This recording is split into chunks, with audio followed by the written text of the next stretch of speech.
Qulog'ini xabar olgani boruvdi. O'ldirib, cho'ziltirib, vahshiylarcha qonlarga beylab tashlab ketdi bolajonimni. 5 ta bolasi qoldi. Farg'onada 38 yoshli erkak qo'shnisi tomonidan tosh bilan urib o'ldirildi. Biz mazkur holat yuzasidan kechagi dasturlarimiz orqali xabar bergan edik. Bugun esa holatni yanada chuqurroq o'rganish maqsadida biz voqea yuz bergan manzilga, ya'ni Farg'ona viloyatining O'zbekiston tumani Qorayozbobo qishlog'iga yetib keldik.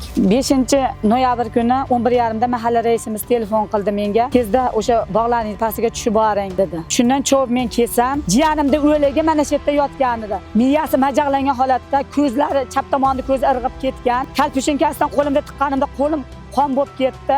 Arqa miya umuman yo'q, g'isir holatda edi. Qatib joni chiqib bo'lgan edi bolam. Hayvonni ham unaqangi holatga hech kim solmaydi. Erkak kishini bir ijasi bilan shunday qilib yelkasi aralash, bo'ynida buqon holatda turgan bo'lgan. Skor yetib keldi. Xafa bo'lmang, o'lib bo'lgan ekan jiyaningiz dedi. Bu oilada 10 ta odamni boqardi bolam. Yuvosh edi. Ular o'zi bahordan beri qaslashib yuradi. Bahorda meni ham chopib poyezdga o'tgan lapatga bilan qochib qolganman.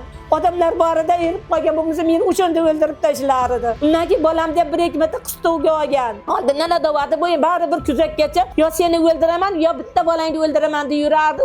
Borganimda o'lyatardi bolam qonga biylanib. Majaqlab tashlabdi bolamni, majaqlab siyog' yo'q, qarasam bo'lyapti. Oldimdan chiqib ketgan bolam. Bir dona bolam bor edi, meni boshqa yo'q edi. Marhum yigit haqiqatan ham mehnatkash yigit edi. Mana shu oilani o'sha yigitni o'zi boqardi. 5 nafar farzandi bor. Xolasi ham hali yolg'iz, ayasi ham hali yolg'iz ayol. O'zi mehnati bilan boqardi ikkala oilani.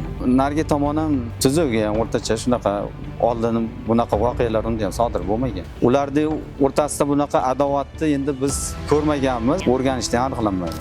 Mazkur holat yuzasidan Jinoyat kodeksining 104-moddasi 3-qismi bilan jinoyat ishi qo'zg'atilib, gumonlanuvchiga nisbatan qamoqqa olish tarzidagi ehtiyot chorasi qo'llanilgan. Hozirda dastlabki tergov harakatlari olib borilmoqda. Holat viloyat ichki ishlar boshqarmasi tomonidan nazoratga olingan. Bo'llarim dod deyapti, yurak bag'rim ezilib ketyapti. Telefon tushovda qaytasiz kelasada dod deyapti.